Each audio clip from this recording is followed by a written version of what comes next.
The night was a cloak of darkness, swallowing the road ahead as I drove through the desolate countryside.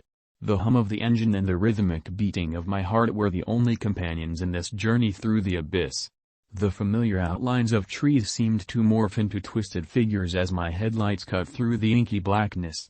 I had always found solace in the silence of the night, the empty road stretching out before me like an open canvas. But tonight, a sense of unease hung in the air, a disquiet that seemed to emanate from the very shadows that clung to the edges of the road. As I navigated the winding lanes, a distant howl of a lone wolf echoed through the trees, sending shivers down my spine. I brushed it off as a trick of the imagination, the product of an overactive mind fueled by the stories I had heard around the campfire. The radio crackled with static, and I reached to turn it off, deciding to embrace the silence. The darkness seemed to press against the windows, and a fog settled over the road. My grip on the steering wheel tightened as an unsettling sensation crept over me.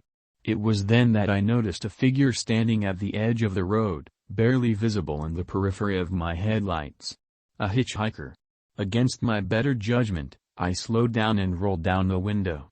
The stranger approached, and I could barely make out their face beneath the hood. A hollow emptiness stared back at me as they climbed into the passenger seat, the only sound being the creak of the car door. "Thanks for stopping," a voice, cold and distant, broke the silence.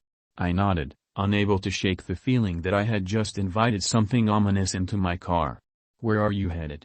I asked, trying to infuse a casual tone into my voice. The hitchhiker didn't respond, only pointing ahead with an outstretched hand.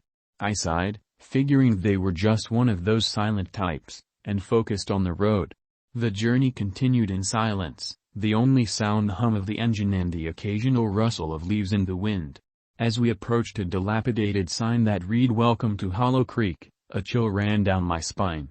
The town loomed on the horizon, its buildings long abandoned, windows shattered, and streets overgrown with weeds. I hesitated, glancing at the hitchhiker, who remained impassive. "Stop here," they said, their voice sending a shiver down my spine. I pulled over, the headlights casting eerie shadows on the broken facades of the buildings. The hitchhiker exited the car without a word, disappearing into the darkness of the abandoned town. Part of me wanted to drive away, to leave this strange passenger behind, but an inexplicable force held me in place. I tried to retreat, but an invisible force held me captive. The shadows in the church twisted and contorted, forming grotesque shapes that clawed at the edges of my sanity. The air grew thicker, and I struggled to breathe as the temperature plummeted. The chanting reached a crescendo, and another worldly presence enveloped the church. My vision blurred, and the world around me warped into a nightmarish dreamscape. Faces of the forgotten town's residents flashed before my eyes, their eyes accusing and mournful. In the blink of an eye, the hitchhiker stood before me, their hood falling back to reveal eyes that burned like embers. A guttural voice spoke through them, a chorus of whispers that echoed through the caverns of my mind.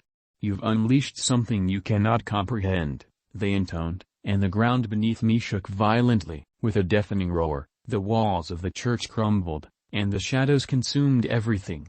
I was plunged into darkness, the world collapsing around me. I awoke with a start, my car parked on the side of the road. The dawn was breaking, painting the sky in hues of pink and orange. My heart pounded in my chest as I looked around, the memories of the nightmarish encounter still fresh in my mind. Had it all been a dream? The town, the hitchhiker, the spectral church? I shuddered, uncertain of what was real and what was imagined. I started the car, determined to put as much distance between me and that forsaken town as possible. As I drove away, the first rays of sunlight pierced through the darkness, and I couldn't shake the feeling that I had narrowly escaped a fate far worse than any nightmare. The road stretched out before me, and I vowed never to venture into the unknown again, for the night held secrets that were better left undisturbed.